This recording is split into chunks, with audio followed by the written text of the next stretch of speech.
Okay, you should be able to solve this. Hey, thanks. Select the image which is unlike the other two.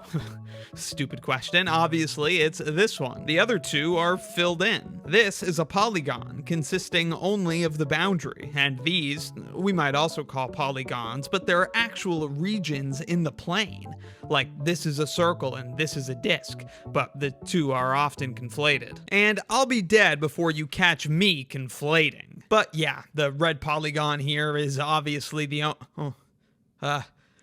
clearly, the correct answer is the green square. The other two are red, but this is a green quadrilateral, so clearly it's the odd one out. The other two shapes are a red quadrilateral and a red the right answer is obviously the red. It's our old friend, the ambiguously formed question. There are three obvious traits, color, size, and fill, which are shared by two, but not all of the figures. So, should we be able to solve this? Maybe the sentence isn't directed at us, but rather this duplicitous wretch. Maybe instead of saying to us, you should be able to solve this problem, it's saying to him, you should be able to solve this problem. But things aren't quite so hopeless. Maybe we could take a more meta perspective. This guy's face is an image, and he isn't a polygon. So then it's this image which is unlike the others. Or we could simply argue the case that these figures are all contained in squares,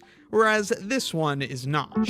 You know what, how about we call it a wash, since we were able to find one common trait between each pair of images. Then, perhaps we can argue that the green square has an additional odd trait, making it the most unlike the others. Can you think of any additional thing besides color that sets a square apart?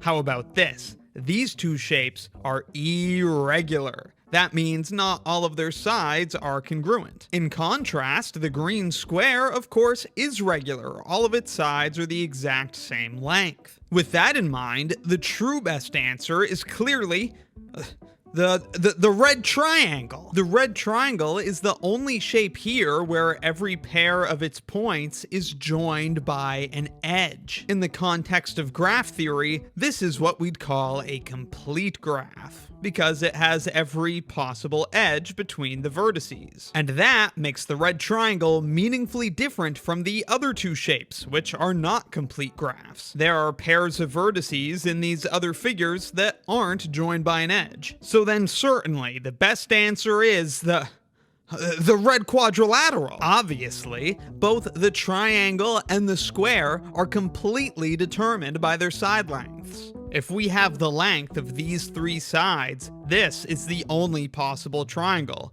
And obviously the same sort of thing is true for the square. But the quadrilateral, you can kinda tell just by looking at it, isn't a rigid body. Just knowing the side lengths of a quadrilateral doesn't narrow down the options at all. There are still infinitely many possibilities. So finally, the best answer is we're going in circles here, aren't we? What did other people say about this mess? The green square is the odd one out, also I'm racist. The middle one, because it only has three sides, also I'm racist and gay. Did I misread the instructions?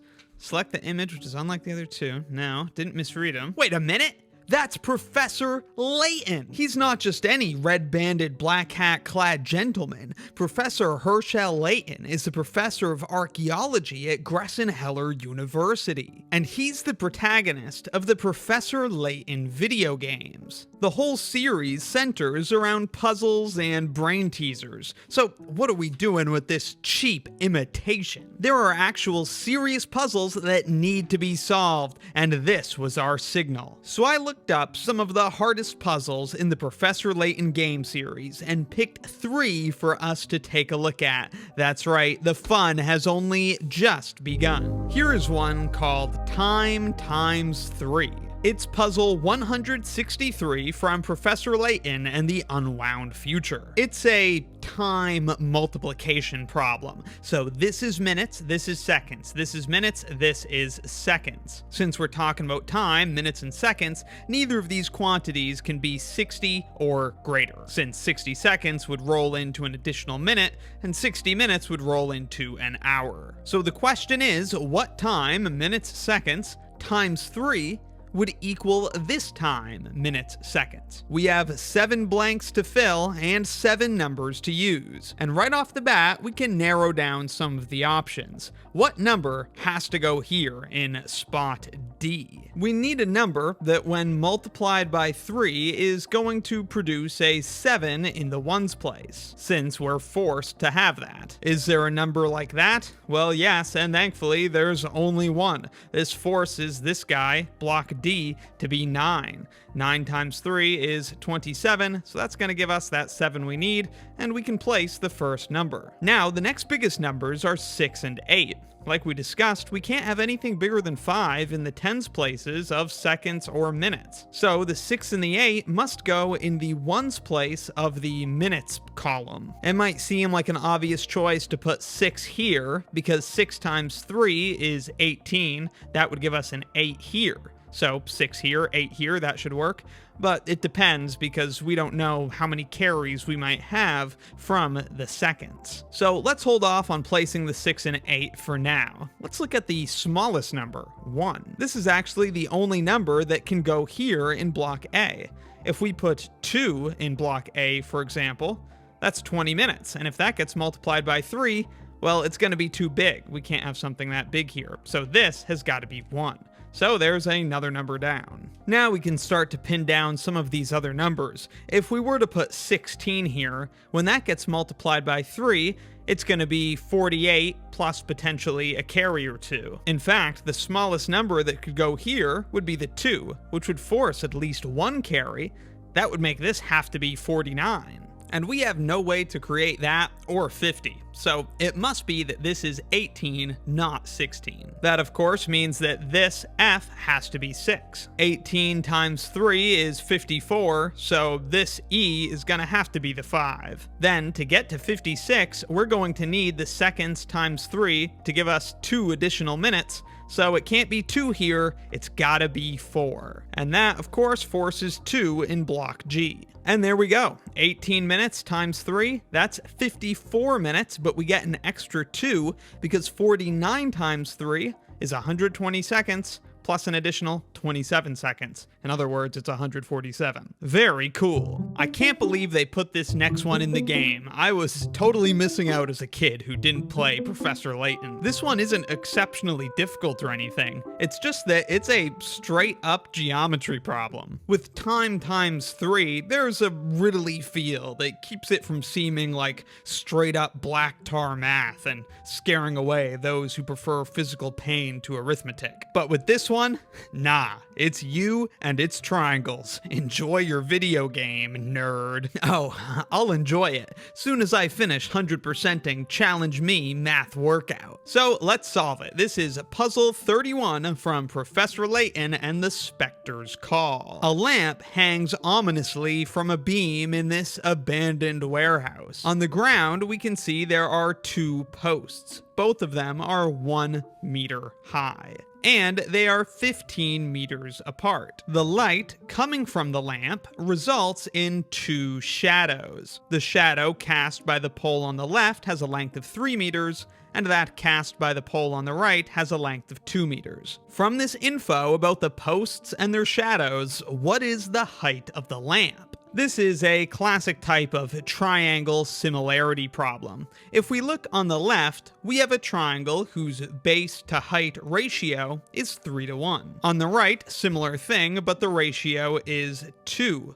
to 1. The triangle on the left can be extended to create a bigger triangle, going all the way to the lamppost. And crucially, the small triangle is similar to the big triangle, which we know because the small triangle is created by cutting 2 sides of the big triangle with the segment that's parallel to the third side. Then let's say we call this piece from the post to the lamp x. So then the whole base of the big triangle is x plus 3. And the ratio of x plus 3 to the height must be the same as the ratio of 3 to 1. 3 to 1 is just 3, and we can solve this equation for x. Multiply both sides by h, and then subtract the 3 over. To actually find h, we can get another similarity equation by looking at the big triangle on the right side. The only difference over here is that the ratio is 2 to 1, and the length of this base is not 17, 15 plus 2, but 17 minus x, this part that belongs to the other triangle. So the ratio of 17 minus x to the height has to equal the ratio of 2 to 1. The ratio of 2 to 1 is just 2. Now we'll multiply both sides by h and replace this x with 3h minus 3. That way everything is in terms of h and we can solve for it. 17 minus negative 3 is 20, and if we add that 3h to the other side, it's 5h. So divide both sides by 5 and we find the height of the lamppost is 4 meters. What a neat video game. Let's do one more for our buddy Layton. Ancient Arithmetic. It's puzzle 73 from Professor Layton and the Miracle Mask. And this problem literally concerns in-universe ancient math homework. Here's a text description for the puzzle. An elite archaeological team unearthed a stone tablet in the remains of an ancient settlement. According to one excited researcher, it's a near-perfect specimen of arithmetic homework from the era. The strange letters, seen in the picture, represent numbers, while the operators, plus, minus, and equals, are the same as the ones we use today. Sadly, the bottom right corner of the tablet is broken. What should the missing section say? So this is a lot like your average emoji math problem, except with a more interesting context for the unusual symbols. So I'm bought in. Let's look at this rock and see what we can learn. If this was an actual ancient artifact, we'd definitely be wrapped up in a deeper mystery, but this is in a game for children, so we can assume that this is just our positional base 10 system, except with different symbols. Alright, so then, what clues can we sniff out from the 3 complete equations? Well, if we look at equation 1, we have a 2-digit number minus a 1-digit number, and the tens digit has changed as a result of that subtraction. That means the tens place must have been reduced by 1. Just think about it for a second. If we have a 2-digit number and we subtract a 1-digit number, if the tens place changes, the only possibility is that it's gone down by 1. So, from this first equation, we can conclude that the square is 1 greater than the triangle. So let's write that down. Square equals triangle plus 1. Next, in line 2, we have the same sort of thing but with addition. 2 digits plus 1 digit, and the tens place has changed. It must have gone up by 1. That's the only possibility.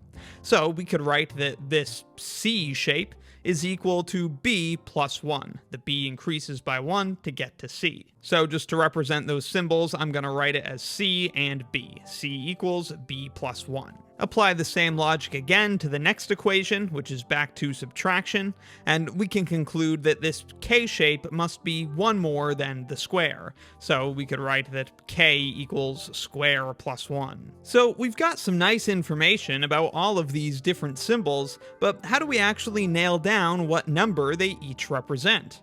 Well, remember, this is similar to, but different from, your average fruit emoji math puzzle. In universe, these are the actual numerals of an ancient people, and they wouldn't have chosen their symbols willy-nilly. Just like our numbers were totally constructed based on the number of angels present in the figures. That's why everybody writes 9s like this. Just like that, the ancient people in the Layton universe chose their numerals based on geometry as well. And you might have considered that the moment we said square equals triangle plus 1. Square equals triangle plus 1? Yeah, square is a triangle plus one more side. If we suppose the rest of the symbols represent the number corresponding to their side count, we get this, which is in agreement with our conclusion so far. Then, if we plug everything in, it checks out. Then simply compute for the last equation, 34 plus 53, that is equal to 87. So, what is missing from the stone tablet? 87, that's the C shape followed by the B shape. You know, that's a really neat puzzle. I wonder how many kids, thanks to Professor Layton and these games, got into archaeology and unraveling the mysteries of humanity's past through the analysis of puzzling physical artifacts. Mathematics is filled with fascinating historical artifacts. There's the Moscow Mathematical Papyrus, an Egyptian artifact from 1850 BC featuring 25 problems and solutions. The Antikythera mechanism, a mysterious device found in 1901 in a shipwreck off the coast of its namesake island. It's a relic from ancient Greece, thought to have been used for astronomical calculations. And of course, there's YBC 7289, the Babylonian clay tablet from 1800 BC that features an approximation to root 2 accurate to 6 decimal places. On the reverse side of this tablet, well, much like Layton's Puzzle 73, it's partially erased. But mysteries are a wonderful thing. What's not a mystery is what's inside this chocolate sphere. It's more Riverside Drive held me up when the first man I loved died. When I could only say I love you through sobs and say I'll miss you. Last time I was in talking shells out of the shotguns. Someone with a much bigger heart.